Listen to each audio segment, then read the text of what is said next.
Now, if you're struggling with self-sabotage and you don't know where to start, here, right here on this podcast, we're building the community.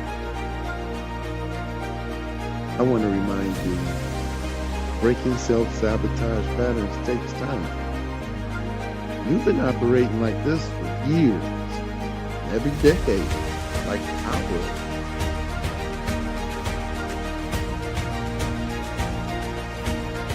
Be patient with yourself.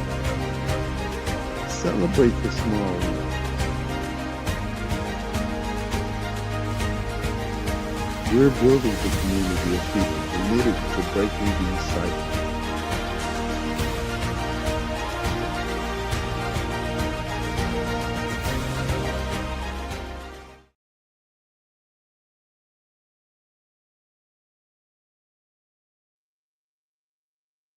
Hello, hello. Welcome to Terror to Triumph. Uh,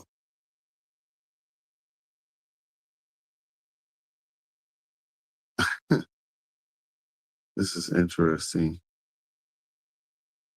There was a mishap just now. Um, like I said, we are working on getting our platform at Pels Emporium to stream live with StreamYard, and we've been having some technical difficulties concerning that. And again, today we had a failure. So we're continuing to work on that for you. And for those who are watching, I welcome you. My name is Alfonso Belt. I am your host to Terror to Triumph, a live podcast where we talk about surviving as people, normal people, survivors of those who have suffered childhood trauma. Today is our Q&A session, and I welcome any and everyone to ask questions.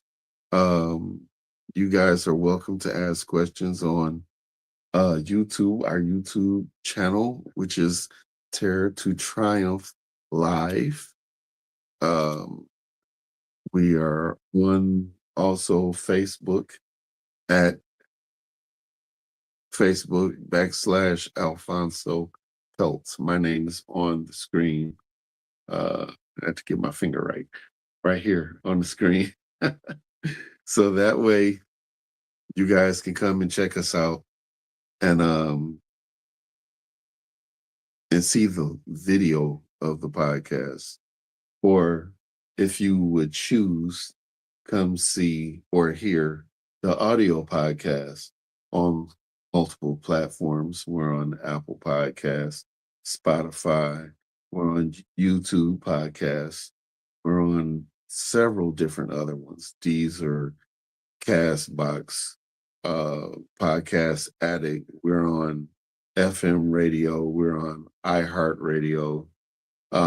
There's a lot more, but we're also on Buzzsprout. That's our host audio podcast. The other ones feed RSS feeds. So if you go to Buzzsprout, you can donate money there if you choose to do that. But I behoove you all to go to our website, Peltz Emporium. That's PELTSSSS, not Z. S. So go to PELTSEMPORIUM.com. And we have merchandise there that you can peruse and check out. And, if you want to support the show, all items except for Crystal's Corner, go to Sustain and help the podcast remain active, to keep these conversations going, to keep giving out information to everybody, to you guys, to disseminate for yourselves, to help yourselves, to elevate yourselves, to be the person that God intended you to be. Okay, now that all that's out the way, right? Okay, we want to get into the show. I'm open to questions, y'all. I'm waiting for some questions. Come on, ask me some stuff. I don't care. Do you want to know about me? You want to ask questions about the trauma I've been through? How did I get through it and all that kind of stuff? I'm here. That's what I'm here for. I'm here to explain my side, my truth to you, to show you, hey, I am a real survivor. It actually happened to me. And I'm willing to share my pain to let you know that you are not alone, because you're not. You're not alone.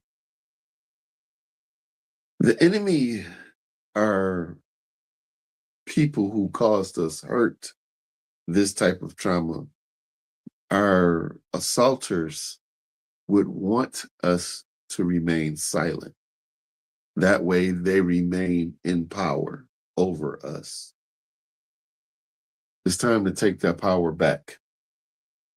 And we take the power back by talking about it. We regain our power, our strength, our courage by stepping up and talking about our trauma. That's the first step to our healing. The first step to our healing is actually acknowledging that we were hurt, that we were wrong. The second part is knowing that we're been wronged.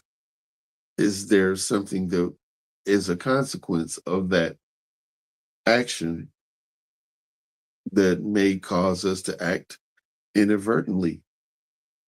We have to look at our situations and our relationships and our job situations, and it may be some of us hold it down better than others. Some of us fall apart at the seams. Some of us, excuse me, manage to hold it in a medium level where it's manageable, but we're still exploding on the inside. So it's really about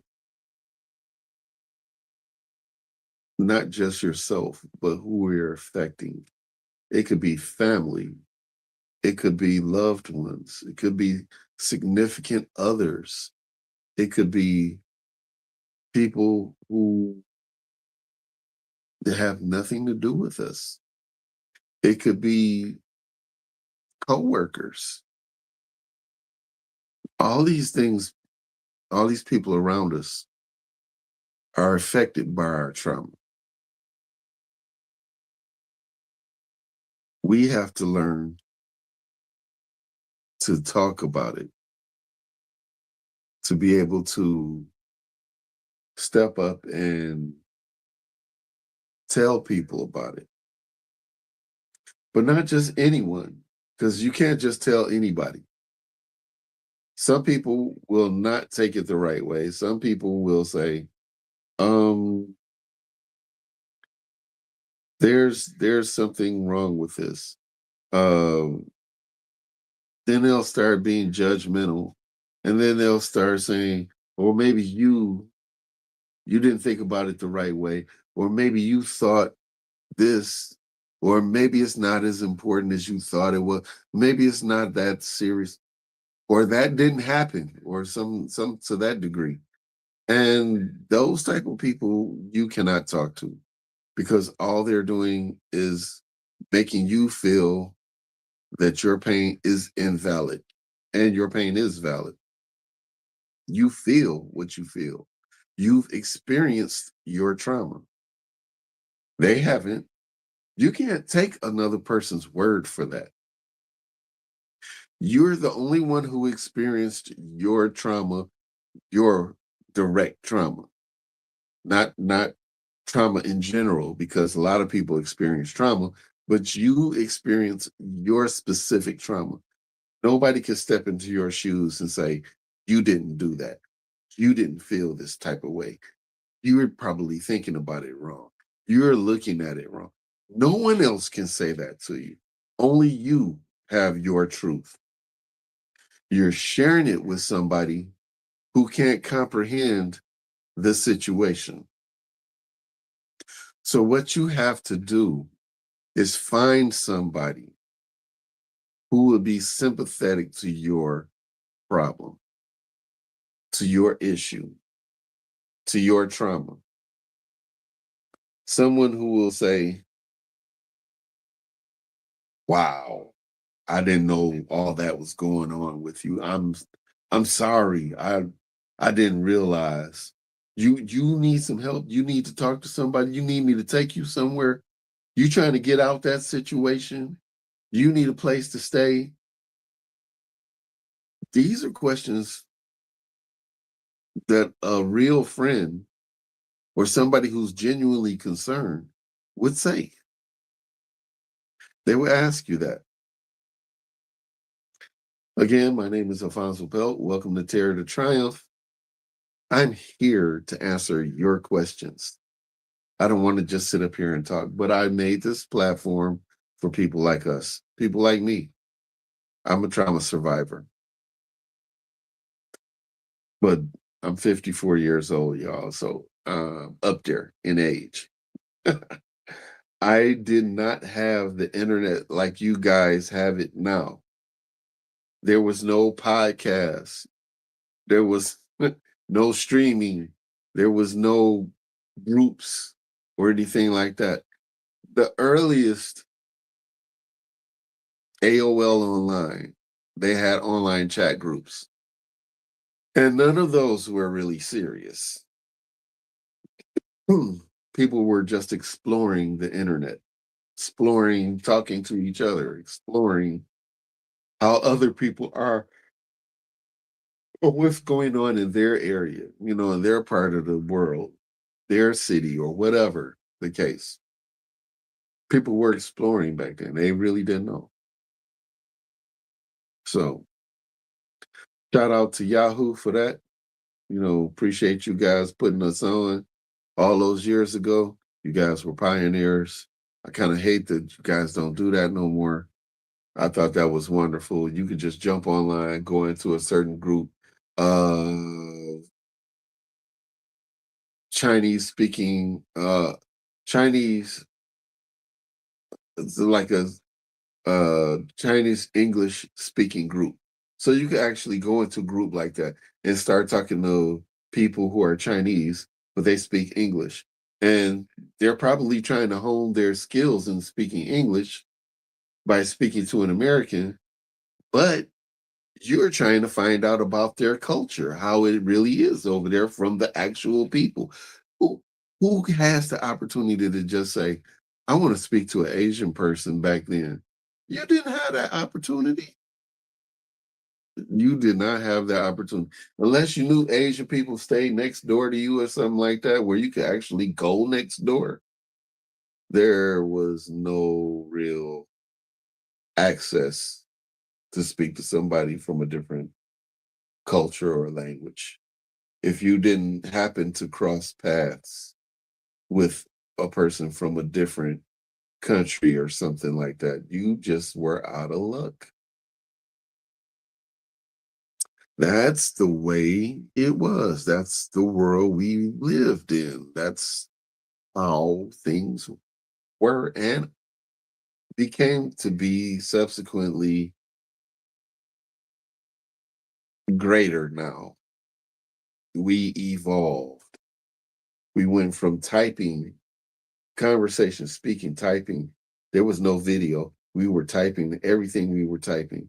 It evolved to video in the 2000s. We started doing video groups, and video group chats and stuff like that. Yahoo was kicking it strong back then. I got to give it to Yahoo still. Then you started having other groups splinter off, people coming out with their own thing. Yahoo went from Yahoo. America Online was their biggest competition, and America Online did have a lot of people. AOL was the acronym for that. But then you got websites that started picking up, like what was it, Black People Meet? Uh wow, that's so long ago. I can't even remember all of the different sites you can go and meet people on. It was just the sites like Facebook is today, um, where people just go on Facebook. We know that's the hub that you would go to and listen to people or talk to people or interact with people. It's a hub. And you had your own page, and people came to your page and saw what your page was about, what you were about on your page.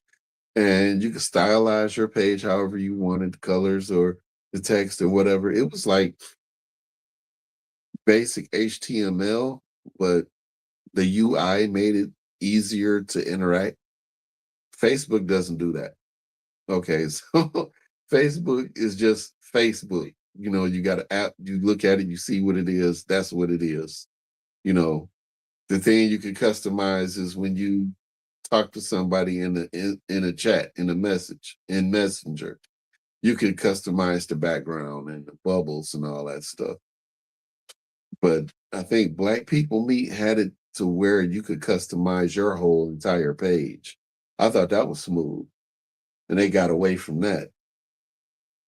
Uh, Something else came out between Facebook and Black People Meet. There was another huge site. I cannot remember the name of it. But anyway, I'm getting off base. I'm telling my age, basically. But yeah, 54 years old, man. I was around when people weren't streaming like this. We weren't podcasting, we weren't uh zooming, we weren't what's the other one? Not Zoom, it's another one. Uh you have to pay for that service though. Anyway, you have to pay for Zoom too, but you could use it for free, like 40-minute increments or something like that. Anyhow, the internet evolved, and now I could create a platform on various platforms to access people, to let them know about what I'm doing, what my brand is. And that's awesome because back then, if you were selling or if you had a service, you had to do it word of mouth, or you tried to create one of those pages back then to solicit business. But it's become so much more advanced and technical now where you don't have to do too much. You just plug in a couple things and bam, it's there. So it's become way more streamlined. And now a person like me, who is not super duper duper duper tech savvy. I'm tech savvy, don't get me wrong. I could build computers and stuff like that. But when it comes to uh networking on the scale of IBM or uh Windows or say MSI or AMD, those guys are way up there. That's way above my pay grade. I bow down to you guys. You guys got it going on. But I did as a youth, I used to want to be on that side of the technology. I wanted to be the creator of the new processor chip or stuff like that. No, things didn't turn out that way. Life didn't turn out that way for me, so I can't complain. So I'm here 19 minutes in and no one's asked me any questions. What's going on, y'all? I'm making myself available to give you insight to things about my personal life, and no one's saying anything. So without this being a loss, because I don't want to just be up here rambling, I still want to give you guys information. And now not having somebody come and ask questions, uh, trying to see what's going on. is making me feel like maybe this isn't worth the effort. Maybe I shouldn't do Q&As. I don't know. I don't know. I still need you. I'm looking for input, guys. I would like somebody to tell me, is having a Q&A, open Q&A like this, is it a good thing? No one said. I only had one person really respond and say they think it's a good thing for me to do the 5-minute increments and then leave it at that. But like I said, it's a lot of crucial information to be given out, and 5 minutes I think would do you guys an injustice to rush everything in 5 minutes. But I did have something for you today to tell you guys. I want to give you some red flags, signs of abusive people, and we as survivors need to know these things because we already been abused and we're trying to not go back down that path again with someone else who may be a little less or more or just as abusive. We don't need that anymore. So we need to start looking out for what red flags should tell us, we ain't going down that path, bro. We ain't going down that path, mama. We ain't going down that path, sis. Bro, nope. Whatever the case may be, we're not going there. Okay. So here we go. If you're watching, drop a comment. Let us know you're here. This is interactive. I've been saying that the whole time. You ask questions, I answer them. We're building this community together. I am trying. I really am trying. I need you guys to chime in too. If you're on the outside watching, it's okay if you just step in and say, "Hey, what's up?" Appreciate the work. That's fine. I'll acknowledge you and I'll respond. But let me know this is I know it's worth it. I know it's worth it. I just need you guys to start interacting. I need you to be brave enough to interact, to start speaking up for yourself. Okay? Now we're going to talk about this signs of abuse of people. Here's why it's important is because a lot of survivors don't recognize abuse when it's happening. Okay? We don't really pay attention to it as it's happening, either to us or to somebody else. I just put a big old smudge in my glasses. I kind of need those, to read, but okay. Anyway, so we might think it's normal. We might think it's their fault, and we don't see the red flags until it's too late. We're already nose deep in it. Grab my little microfiber here to wipe my glasses.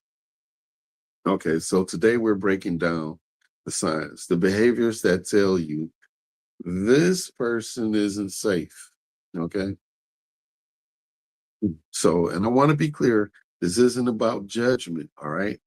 It's about protection, protecting yourself. And that's fine. It's a good thing to protect yourself. It's about helping you recognize danger so you can get to safety. All right. Okay. Here's some signs that people are abusive to you. Okay. They isolate you.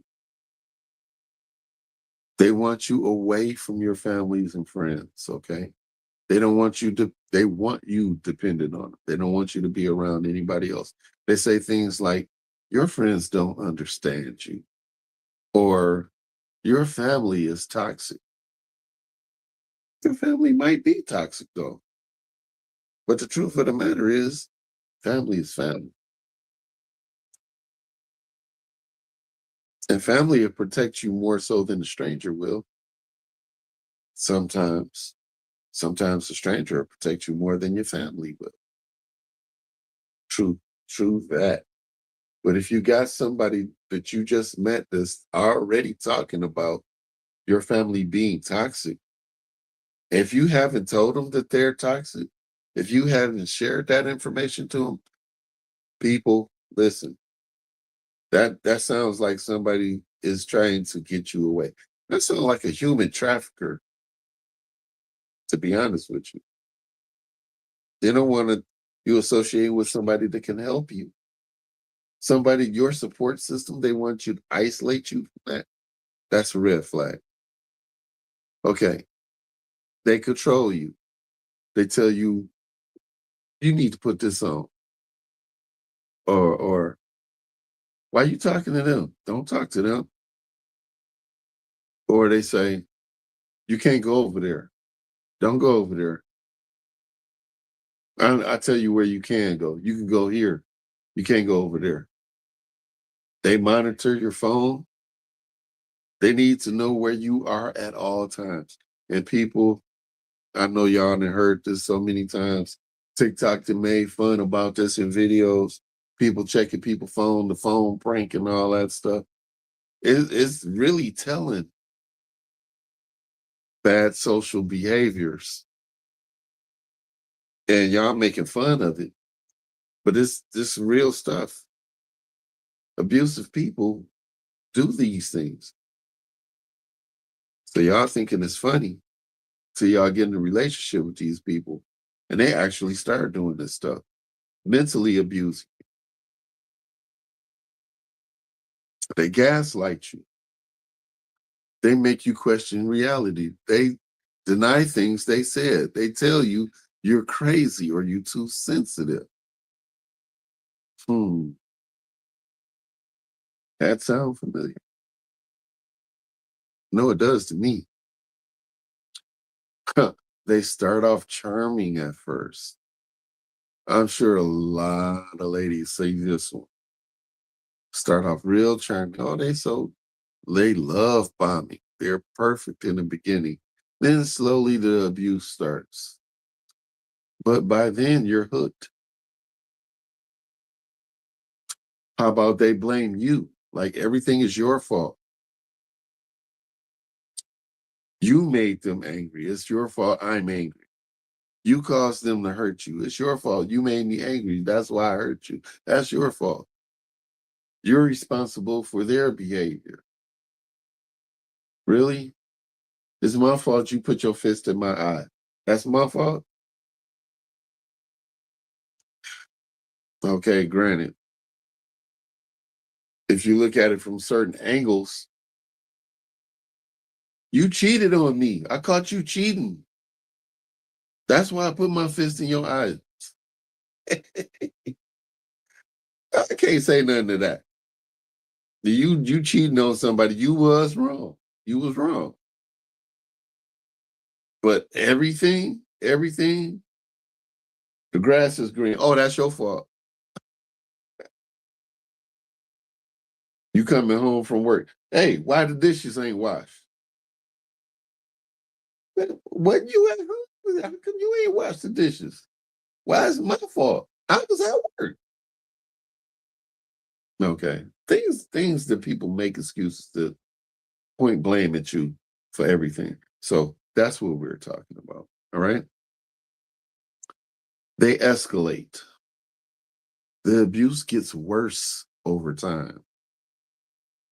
What started as criticism becomes yelling.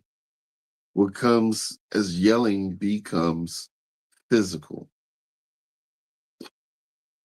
I'm like the opposite. I don't say anything. I absorb. I absorb to the point where I cannot absorb anymore. If I can't absorb anymore, I walk. I'd rather walk away than do what I know I'm capable of doing. And that's exploding. And I don't want to see myself go there because I don't know how that's going to end. It's not going to end pretty for anybody, them or me, because I know me. Some things get my temperature boiling really quick. And if I'm absorbing stuff over a long period of time, that fuse is becoming shorter and shorter. So it would behoove the person I'm with to talk to me about situations. No yelling, no arguing, no fussing, no screaming, no hollering. Just talk to me. I'm more acceptable to listen to you if we talk and have a normal conversation than somebody wagging their finger in my face, trying to browbeat me and say I did this, that, and the other. That's not going to work with me. I'll tune you out. I might be wrong, but I'm not going to sit there and let you browbeat me. I'll just drown you out and look at you like you're stupid. And that's my go-to for safety reasons because I don't want to argue. I don't want to escalate the situation. Okay, I'm out of time actually, but there's a lot more to these. Um, I'm gonna save these for next time. So you guys be safe. Have a safe and productive week. Safe and productive week.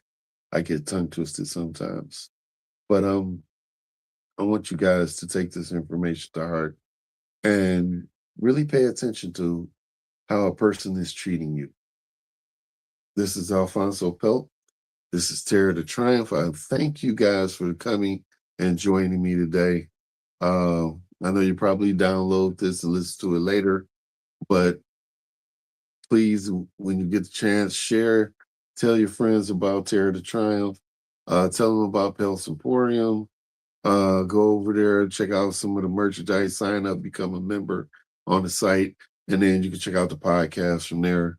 Until we can get the live streaming working over there, you can always join us here on Terror to Triumph Live on our YouTube channel, or you can check us out on my personal Facebook page, Alfonso Belt.